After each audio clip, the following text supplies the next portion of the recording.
ಹೆಂಡತಿಯರ ಸಂಬಂಧ ಅದು ಬಹಳ ಪವಿತ್ರವಾದದ್ದು. ಗೊತ್ತಾ ನಿಮ್ಗೆ? ಎಷ್ಟು ಪವಿತ್ರವಾದದ್ದು ಗೊತ್ತಾ? ಎಷ್ಟು ಇಂಪಾರ್ಟೆಂಟ್ ಗೊತ್ತಾ? ನಮಗೆ ಗೊತ್ತಂದ್ರೆ 3 ಗಂಟೆ ಹಾಕಿ ಸುಮ್ಮನೆ ನಾಯಿ ಚೈನ್ ಹಾಕಿದಂಗ ಮಾತಾಡೋದು. ಹೆಂಗಂದ್ರೆ 3 ಗಂಟೆ ಹಾಕಿವಲ್ಲ, ನಾಯಿ ಚೈನ್ ಹಾಕಿ ಹೆಂಗೆ ಕಟ್ಟಿರ್ತಿರ್ತಾರ ಬೆಳಗ್ಗೆ ನೋಡ್ರಿ, ವಾಕಿಂಗ್ ಬಂದಾಗ ನಾಯಿ ಸಾಯಿತ ಬಂದಿರ್ತಾರೆ. ಹಂಗಂತಂದ ಮದುವೆಯಾಗಿ ತಾಳ ಕಟ್ಟಿದ್ರೆ ಆ ಚೈನ್ ನಾ ಹೇಳೋದಕ್ಕೆ ಕೇಳಬೇಕು. ದೇವರು ಎಷ್ಟು ಪವಿತ್ರವಾದದ್ದು, ಎಷ್ಟು ಇಂಪಾರ್ಟೆಂಟ್, ಎಷ್ಟು ಪ್ರಾಧಾನ್ಯತೆ ಅವ್ರಿಗೆ ಕೊಟ್ಟಾಗ ಗೊತ್ತದೆ ನಿಮ್ಗೆ? ಏನ್ರಿ ಗೊತ್ತದಂತೆ? ಯಾರಿಗೆ ಗೊತ್ತದ? ಸಮಾಜದಲ್ಲಿ ಗಂಡ ಎಂತ ಸಾಮಾನ್ ಅಷ್ಟೇ ನನ್ನ ದಾಸ ಇದ್ದಕ್ಕೆ ಅಷ್ಟೇ ಕೆಲಸದಲ್ಲಿ ನಾನು ಹೇಳ್ದೆ ಕೇಳಬೇಕು. ಮನೆಗೆ ಹೋಗಿ ತವ್ರ ಮನೆಗೆ ಹೋಗಿ ಒಂದು 5,000 ತಾಂಬಂದ್ರೆ ತಾಂಬರ್ಬೇಕು, ಇಲ್ಲಾಂದ್ರೆ ಅಲ್ಲೇ ಇರ್ಬೇಕು. 1,00,000 ತಾಂಬಂದ್ರೆ ತಾಂಬರ್ಬೇಕು, ಇಲ್ಲಾಂದ್ರೆ ಮೊದಲು 10 ಲಕ್ಷ ಆಳಿ ಕಳಸಾದ್ರು ಮುಗಿದೈತಲ್ಲ. ಮತ್ತೆ ವರ್ಷಕ್ಕೆ ಗಾಡಿ ಕೊಟ್ಟಿವಿ ಬಂಗ ಅವೆಲ್ಲ ಆಯ್ತು. ಇವಾಗ ಹೊಸ ನೀವು ತಾಂಬ, ಇಲ್ಲಾಂದ್ರೆ ಅಲ್ಲೇ ಎಷ್ಟು ಇಂಪಾರ್ಟೆಂಟ್, ದೇವರು ಎಷ್ಟು ಪ್ರಾಧಾನ್ಯತೆ ಅವ್ರಿಗೆ ಕೊಟ್ಟರು ಈ ಸಮಾಜಕ್ಕೆ ಅಸಲು ಗೊತ್ತೇ ಇಲ್ಲ ರೀ. ಗೊತ್ತೇ ಇಲ್ಲ ಪ್ರಿಯರೇ, ಗೊತ್ತೇ ಇಲ್ಲ ಪ್ರಿಯರಾಗಿರ್ತಕ್ಕಂಥ ಆತ್ಮೀಯರೇ. ಎಲ್ಲಿ ಒಬ್ಬ ಮನೆ ಕಟ್ತಾರೆ, ಮನೆ ಕಟ್ತಾರೆ, ಬಹಳ ಜನ ಮನೆ ಕಟ್ತಾರೆ. ಚಿಕ್ಕವರು ಚಿಕ್ಕ ಮನೆ ಕಟ್ತಾರ, ಹಣ ಇದ್ದವರು ದೊಡ್ಡ ಮನೆ ಕಟ್ತಾರ, ಕೋಟಿ ರೂಪಾಯಿ ಖರ್ಚು ಮಾಡಿ ಕಟ್ತಾರ, ಹೌದಲ್ಲ? ಲಕ್ಷ ರೂಪಾಯಿ ಖರ್ಚು ಮಾಡಿ ಕಟ್ತಾರ, 5 ಕೋಟಿ 10 ಕೋಟಿ 100 ಕೋಟಿ ಖರ್ಚು ಮಾಡಿ ಕಟ್ತಾರ. ಖರ್ಚು ಮಾಡಿ ಕಟ್ಟಿದ ನಂತರ ಏನ್ ಮಾಡ್ತಾರೆ ಗೊತ್ತಾ? ಅವರು ಒಂದು ಬಾಗಿಲಿಗೆ ರಿಪೇರ್ ಕಟ್ತಾರ, ಹೌದಲ್ಲ? ಕಟ್ತಾರ, ಬಾಗಿಲಿಗೆ ರಿಪೇರ್ ಕಟ್ಟಿ ನಾನೇ ಕಟ್ಟಲಿ ಅಂತ ತಾನೇ ರಿಪೇರ್ ಕಟ್ ಮಾಡ್ತಾನ? ಎಲ್ಲ ಕಟ್ ಮಾಡ್ತಾರೆ. ಯಾರ ಮನೆ ಕಟ್ಟಿಲ್ಲ ಅವ್ರ ರಿಪೇರ್ ಎಲ್ಲ ಕಟ್ ಮಾಡ್ಕೊಂಡ್ರೆ ಇಲ್ಲ, ಅದಕ್ಕೊಂದು ವ್ಯಕ್ತಿನ ನೇಮಿಸ್ತಾನೆ, ಹೌದಾ? ಯಾರೋ ಒಬ್ರು ವ್ಯಕ್ತಿ ಯಾರನ್ನ ತಿಳ್ಕೊಳ್ಳಿ, ಒಬ್ಬ ವ್ಯಕ್ತಿನ ಅದಕ್ಕ ನೇಮಕ ಮಾಡ್ತಾನ. ಕೋಟಿ ರೂಪಾಯಿ ಕಟ್ಟಿ ಅಂತ ಹೇಳಿ ಸಾರಿ ರಿಪೇರ್ ಕಟ್ ಮಾಡಲ್ಲ, ಆ ವ್ಯಕ್ತಿಯನ್ನು ನೇಮಿಸ್ತಾನ. ಆ ವ್ಯಕ್ತಿ ಬರೋವರೆಗೆ ಏನ್ ಮಾಡ್ತಾನ್ರಿ? ವೇಟ್ ಮಾಡ್ತಾನಿಲ್ಲ, ಕಾಯ್ತಾನ. ಎಲ್ಲಿ ಬರ್ತಾನ? ಇನ್ನೊಂದು ತಾಸ ಎಲ್ಲಿ ಬರ ನೀರು ಮನೆ ಎಲ್ಲಿ ಬರ ಇನ್ನ 15 ನಿಮಿಷ ಎಷ್ಟು ತರ ಬರ್ತಾರೋ, ಎಷ್ಟು ಲೇಟ್ ಆಗಿ ಬರ್ತದೋ ಅಷ್ಟುವರೆಗೆ ವೇಟ್ ಮಾಡ್ತಾನೆ. ವೇಟ್ ಮಾಡಿ ಕೋಟಿ ರೂಪಾಯಿ ಖರ್ಚು ಮಾಡಿ ಮನೆ ಕಟ್ಟಿ, 5 ಕೋಟಿ ಖರ್ಚು ಮಾಡಿ ಮನೆ ಕಟ್ಟಿ, 10 ಕೋಟಿ ಖರ್ಚು ಮಾಡಿ ಮನೆ ಕಟ್ಟಿ, ಆ ಡಿಸೈನ್ ಮನೆ ಒಳಗೋಗಿ ನೋಡಿದ್ರೆ ಅಪ್ಪ ಅರಮನೆಗಿಂತ ಹೆಚ್ಚಿರ್ತದೆ. ಅಂತ ರೀತಿಯಲ್ಲಿ ಮನೆ ಕಟ್ಟಿ ಒಬ್ಬ ವ್ಯಕ್ತಿ ಬಂದು ಕಟ್ ಮಾಡೋವರೆಗೂ ವೇಟ್ ಮಾಡ್ತಾರೆ. ಹೌದು, ಅಷ್ಟು ಇಂಪಾರ್ಟೆಂಟ್ ಇರ್ತದೆ ಆ ವ್ಯಕ್ತಿ. ಹೌದಲ್ಲ? ಬಡವರಾದ್ರೆ ಬಡವರ ರೀತಿಯಲ್ಲಿ ಫಾಸ್ಟ್ ಕಟ್ ಮಾಡಿಸೋದು, ಫಾಸ್ಟ್ ಬರೋರಿಗೆ ಕಾಯೋದು. ಇನ್ನು ಇರೋರಾದ್ರೆ ಮಿನಿಸ್ಟರ್ ಬರ್ಬೇಕು, ಇಲ್ಲ ಪೂಜಾರಿ ಬರ್ಬೇಕು, ಇಲ್ಲ ನಮ್ಮ ತಾತ ಬರ್ಬೇಕು, ಇಲ್ಲ ನಮ್ಮ ಮುತ್ತಾತ ಸತ್ಯವಾಗಿ ಎದ್ದು ಬರ್ಬೇಕು. ಈ ರೀತಿಯಲ್ಲಿ ಕಾಯೋರು ಇರ್ತಾರ್ರಿ. ಎಲ್ಲೋ ಇರೋರು ಬರೋಸ್ಕರ ಕಾಯೋರು ಇರ್ತಾರ. ಅಷ್ಟು ಇಂಪಾರ್ಟೆಂಟ್, ಅಷ್ಟು ಪ್ರಾಧಾನ್ಯತೆ ಅವ್ರಿಗೆ ಕೊಡ್ತಾರೆ. ನಮ್ಮ ಮಾತು ನೀವು ಆಲೋಚನೆ ಮಾಡಿ, ಎಷ್ಟು ಪ್ರಾಧಾನ್ಯತೆ ಕೊಡೋದು, ಅಷ್ಟು ಕೋಟಿ ಖರ್ಚು ಮಾಡಿ ಕೂಡ ಆ ವ್ಯಕ್ತಿಗೋಸ್ಕರ ಕಾಯಿದೆ. ಅಸಹ್ಯ ಅಂದ್ರೆ ಇಲ್ಲ. ನೀನು ದುಡ್ಡು ಖರ್ಚು ಮಾಡಿ, ನೀನು ಕಷ್ಟಪಟ್ಟು, ನೀನು ಬ್ಯಾಂಕ್ ಲೋನ್ ತಗೊಂಡು, ನಿನ್ನ ಮನೆ ಡಾಕ್ಯುಮೆಂಟ್ಗಳೆಲ್ಲ ಬ್ಯಾಂಕಿನಲ್ಲಿ ಹಣ ಇಟ್ಟು ತಗೊಂಡು ಕೋಟ್ಯಾಂತರ ರೂಪಾಯಿ ಖರ್ಚು ಮಾಡಿ ಮನೆ ಕಟ್ಟಿ ಯಾರೋ ಒಬ್ಬ ವ್ಯಕ್ತಿಗೋಸ್ಕರ ಕಾಯೋದೇನಿದು? ಇದು ಚೀಪ್ ಅನಿಸ್ತದ ಇಲ್ಲ? ನೀವು ಬಹಳ ಚೀಪ್ ಅಲ್ರಿ, ನಮಗೆ ಚೀಪ್ ಅನಿಸ್ತದ, ಆದ್ರೆ ಅವ್ರಿಗೆ ಅದೇ ದೊಡ್ಡದು. ಹೀರಾಗಿರ್ತಕ್ಕಂಥ ಆತ್ಮೀಯರೇ, ನೀವು ಆಲೋಚನೆ ಮಾಡಿ, ಬೇಸ್ ಆಲೋಚನೆ ಮಾಡಬೇಕು. ದೇವರು ಏಳು ತೋಟವನ್ನು ಸಿದ್ಧ ಮಾಡ್ತಾನ್ರಿ. ಏನೋ ತೋಟವನ್ನು ಸಿದ್ಧ ಮಾಡಿ 6 ದಿನ ಪ್ರಕೃತಿಯನ್ನು ಮಾಡಿ, ತೋಟವನ್ನು ಮಾಡಿ, ಜಂತುಗಳನ್ನು ಮಾಡಿ, ಪ್ರಾಣಿ ಪಕ್ಷಿಗಳನ್ನು ಮಾಡಿ ಕೆಸಿ ಯಾರಿಗೋಸ್ಕರ ವೇಟ್ ಮಾಡಿದರೆ? ಯಾರಿಗೋಸ್ಕರ? ಆ ತೋಟವನ್ನು ಯಾರಿಂದ ರಿಪೇರ್ ಕಟ್ ಮಾಡಿಸಿದ ದೇವರು? ಅಷ್ಟು ಇಂಪಾರ್ಟೆಂಟ್ ಅವರು. ಹೌದು, ಯಾರಿಗೆ ಗೊತ್ತಿಲ್ಲ, ಗಂಡ ಹೆಂಡನ ಸಂಬಂಧ ಅದು ಬಹಳ ನಿಷ್ಕಳಂಕವಾಗಿದ್ದು, ಕಳಂಕ ಇಲ್ಲದಿರುವಂತದ್ದು, ಪವಿತ್ರವಾದದ್ದು.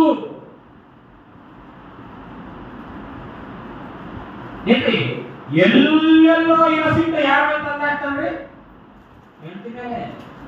ಮಕ್ಕಳನ್ನೇ ಹಾಕಿದ್ರು ಸುಮ್ಮನೆ ಇಲ್ರಿ, ಅವನ ಒಂದೇ ನೋಡಿದ್ರೆ ಅವ್ರು 3 ಏಟು ಹೊಡ್ತಾನ. ನಾವು 10 ಏಟು ಹೊಡೆದ್ರು ಎದುರು ಹೊಡಿಲಾರ್ದಂತವ್ರು ಯಾರಂದ್ರೆ ಹೆಂಡತಿ. ನಿಜವಾಗ್ಲೂ ಗಂಡ ಹೆಂಡರ ಸಂಬಂಧ ಬಹಳ ಪವಿತ್ರವಾದದ್ದು. ಅದರಿಂದ ಒಂದು ಉದ್ದೇಶವಿದೆ, ಅದರಿಂದ ದೇವರ ಒಂದು ಸಂಕಲ್ಪವಿದೆ, ದೇವರ ಆಲೋಚನೆ ಇದೆ. ಅದರಿಂದ ಯಾರಿಗೂ ಗೊತ್ತಿದೆ, ಯಾರು ಬಿಡುಗಳ್ತಾ ಇದ್ದಾರೆ, ಯಾರು ಆಲೋಚನೆ ಮಾಡ್ತಾ ಇದ್ದಾರೆ, ಯಾರು ಅದ್ರ ಬಗ್ಗೆ ತಿಂಕು ಮಾಡ್ತಾ ಇದ್ದಾರೆ ಹೇಳಿ ನೋಡೋಣ. ಯಾರು ಅದ್ರ ಬಗ್ಗೆ ತಿಂಕು ಮಾಡೋದು? ದೇವರು ಬೈಬಲ್ನಲ್ಲಿ ಗಂಡ ಹೆಂಡತಿಯರು ಯಾವ ರೀತಿಯಲ್ಲಿ ಬದುಕಬೇಕು, ಯಾವ ರೀತಿಯಲ್ಲಿ ಅವರು ಜೀವಿಸಬೇಕು, ಯಾವ ರೀತಿಯಲ್ಲಿ ದೇವರ ಇಷ್ಟಾರ್ಥಗಳನ್ನು ನೆರವೇರಿಸಬೇಕು, ಆ ತಂದೆಯಾದ ದೇವರ ಉದ್ದೇಶವು ಎಲ್ಲ ಯಾರ ಮೇಲೆ ಇರ್ತದೆ? ಗಂಡ ಹೆಂಡತಿಯರ ಮೇಲೆ ಇರ್ತದೆ. ಅವರಿಬ್ಬರ ಮೇಲೆ ದೇವರ ಫೋಕಸ್ ಎಲ್ಲಿ? 1500 ಕೋಟಿ ವರ್ಷ ಮಾಡಿ ಆಗಿದೆ ಪ್ರಕೃತಿಯನ್ನು ಮಾಡಿ. ಹೌದಲ್ರಿ? ಬಹಳ ದಿನ ಕಷ್ಟಪಟ್ಟು ದೇವರು 6 ದಿನ ಕಷ್ಟಪಟ್ಟು ಏನ್ ಮಾಡಿದ್ರಂದ್ರೆ ಪ್ರಕೃತಿಯನ್ನು ಮಾಡಿದ. 6 ದಿನ ಕಷ್ಟಪಟ್ಟು ಪ್ರಕೃತಿಯನ್ನು ಮಾಡಿ ಆಗ 6 ದಿನ ಈ ದಿನಗಳಲ್ಲ ಬಹಳ ವರ್ಷಗಳು. 6 ದಿನ ಕಷ್ಟಪಟ್ಟು ಪ್ರಕೃತಿಯನ್ನ ಮಾಡಿ ಫೋಕಸ್ ಎಲ್ಲ ಯಾರ ಮೇಲೆ ಇತ್ತು? ದೇವರ ಫೋಕಸ್ ಎಲ್ಲ ಯಾರ ಮೇಲೆ ಇತ್ತು? ಪ್ರಕೃತಿ ಮೇಲೆ ಇತ್ತ. ದೇವರ ದೃಷ್ಟಿಯೆಲ್ಲ ಯಾರ ಮೇಲೆ ಇತ್ತು? ಪ್ರತಿ ಸಂಜೆ ಹೊತ್ತು ತಂಗಾಳಿಯಲ್ಲಿ ಏದು ತೋಟಕ್ಕೆ ಯಾರು ಬರ್ತಾರ್ರಿ? ದೇವರು. ಯಾಕ ತೋಟ ಹೆಂಗೈತೆ? ತೋಟ ಬರ್ತದ ಅನ್ಕಂದ್ರೆ ನಾನು ಮಾಡಿದ ತೋಟ ನಾವು ಹೊಲ ಮಾಡ್ತೀವಿ, ಹೋಗದೆ ಹೊಲಕ್ಕೆ ಹೋಗದೆ ನಾವು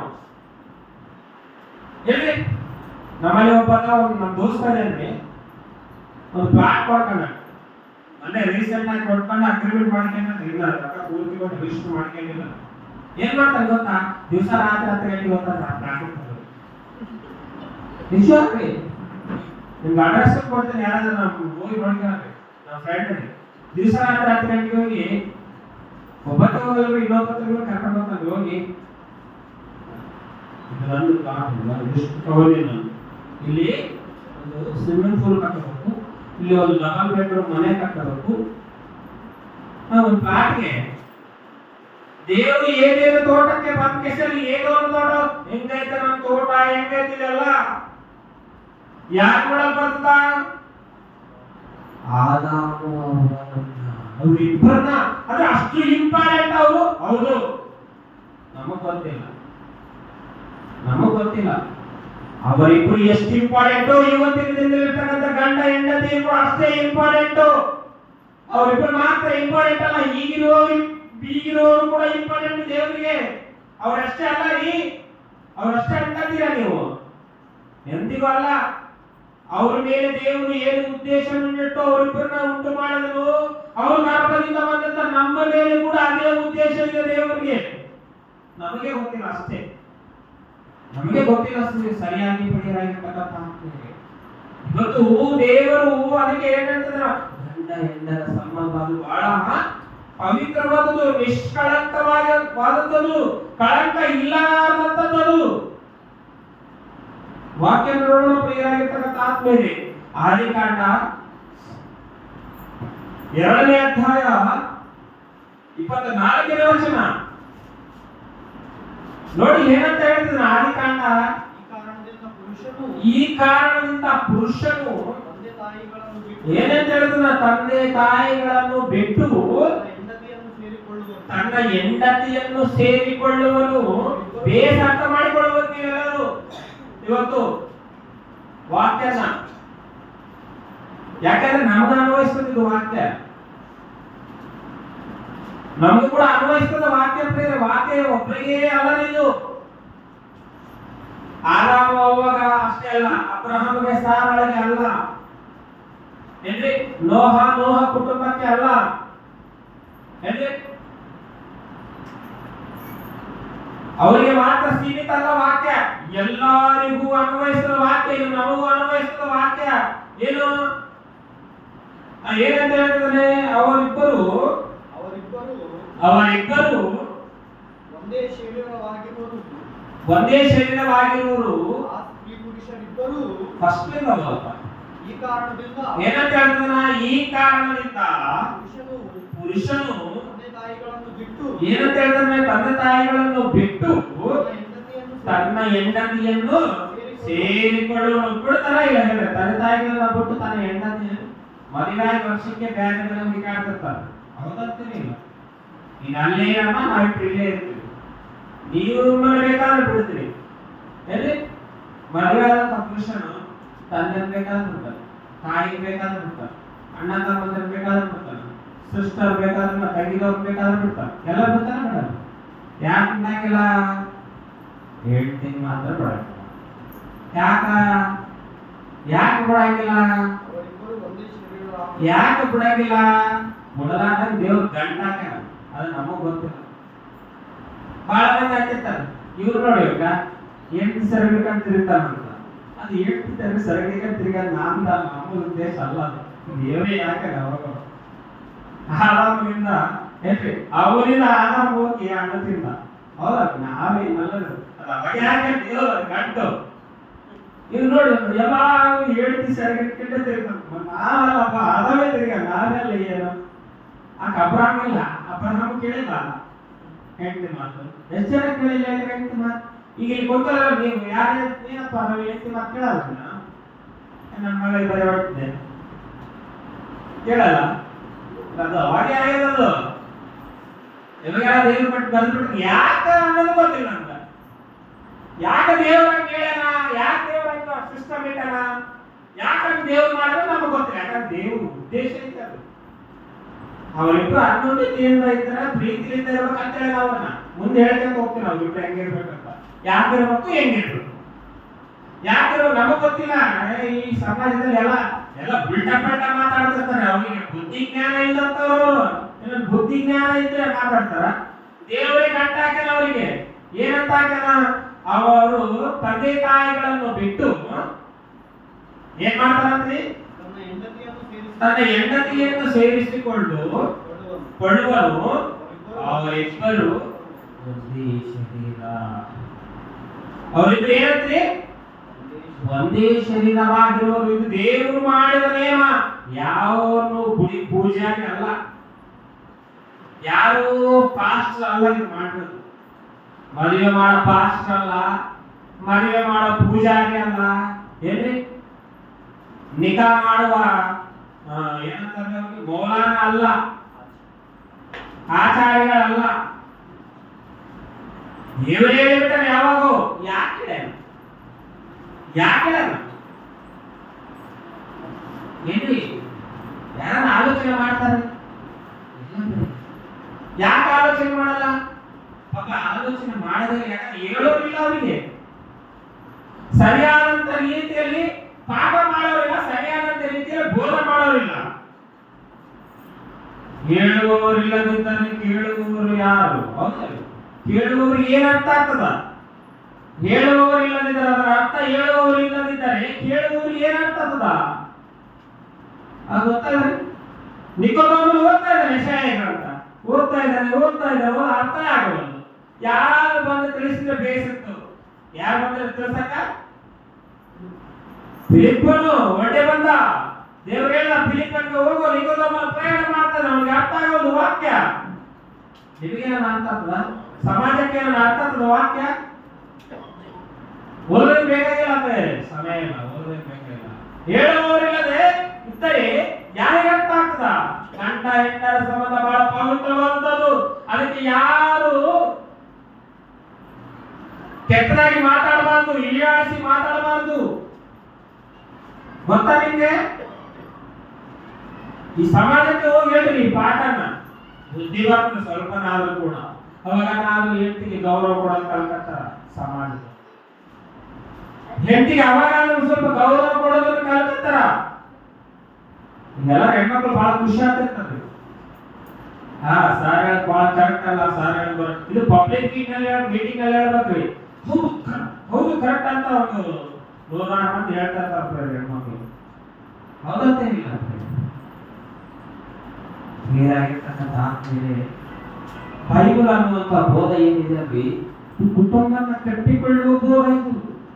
ಒಂದು ಸತ್ಯದ ಮಾರ್ಗದಲ್ಲಿ, ಒಂದು ಒಳ್ಳೆ ಮಾರ್ಗದಲ್ಲಿ, ಒಂದು ಸುಖಕರವಾದಂತಹ ಜೀವನ ಮಾರ್ಗದಲ್ಲಿ ಕಟ್ಟಿಕೊಳ್ಳುವುದಕ್ಕೆ, ಒಂದು ಒಳ್ಳೆಯ ಕುಟುಂಬನ ಕಟ್ಟಿಕೊಳ್ಳುವುದಕ್ಕೆ ಒಂದು ಅದ್ಭುತವಾದಂತಹ ಮಾರ್ಗದರ್ಶನ ಅದು ಬೈಬಲ್ನಲ್ಲಿರುವಂತಹ ವಾಕ್ಯಗಳು. ಇವತ್ತು ಸಮಾಜಕ್ಕೆ ಗೊತ್ತಿಲ್ಲ ಬೈಬಲ್ ಅಂದ್ರೆ ಒಂದು ಮತ ಪುಸ್ತಕ, ಬೈಬಲ್ ಅಂದ್ರೆ ಒಂದು ವಿದೇಶಿದು, ಬೈಬಲ್ ಅಂದ್ರೆ ಒಂದು ಮಾನವರು, ಒಂದು ಕೀಳ್ಜಾತಿಯವರು ಹೇಳಿ. ಇದು ಸಲ ಅಷ್ಟೊಂದು ಗುಂಜಾಡ್ತಾರೆ, ಗೊತ್ತಾಗಿಲ್ಲ. ಕುರುಬರಂದ್ರೆ ನಮ್ಮದು ಪುಸ್ತಕ ಅದು.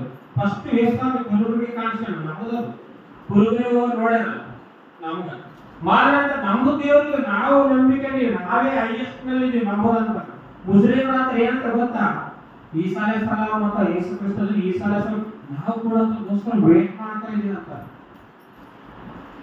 ಎಲ್ಲರೂ ನಂದು ನಿಂದು ಅಂತ ಅಂದ್ರೆ ಈ ಮಾತುಗಳನ್ನು ನಮ್ಮ ಜೀವಿತದಲ್ಲಿ, ನಮ್ಮ ಕುಟುಂಬದಲ್ಲಿ, ನಮ್ಮ ಮಾರ್ಗದಲ್ಲಿ ಅಳವಡಿಸಿಕೊಳ್ಳೋರಿಲ್ಲ. ಯಾರಿಲ್ಲ ಇಲ್ಲ. ನಂದು ಕಾಣ್ಬಾರ್ದು ನೋಡಿ.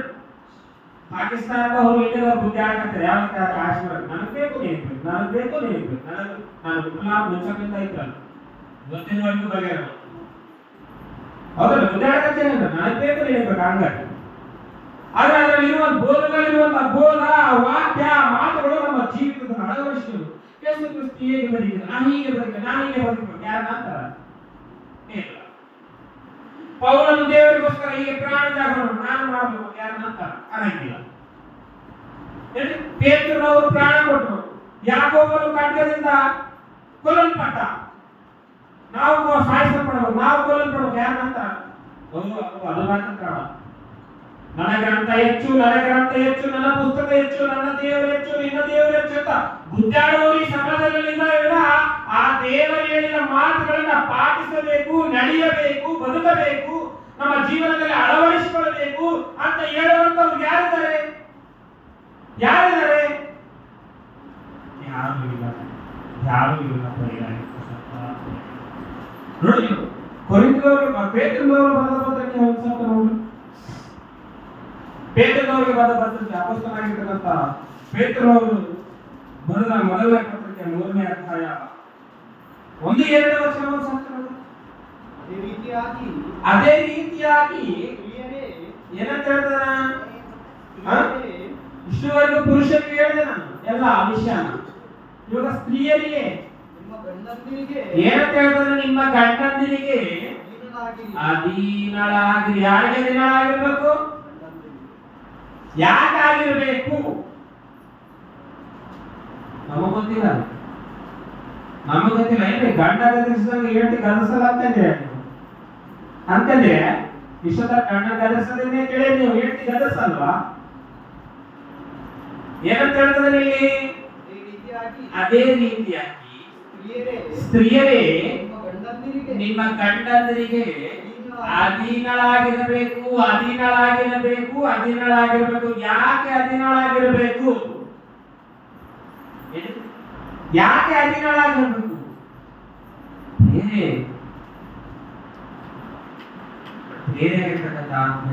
ನಿಜವಾಗ್ಲೂ ಫಸ್ಟ್ ಗಂಡ ಹೆಂಡತಿ ಇಬ್ರು ತಿಳ್ಕೊಳ್ಬೇಕು.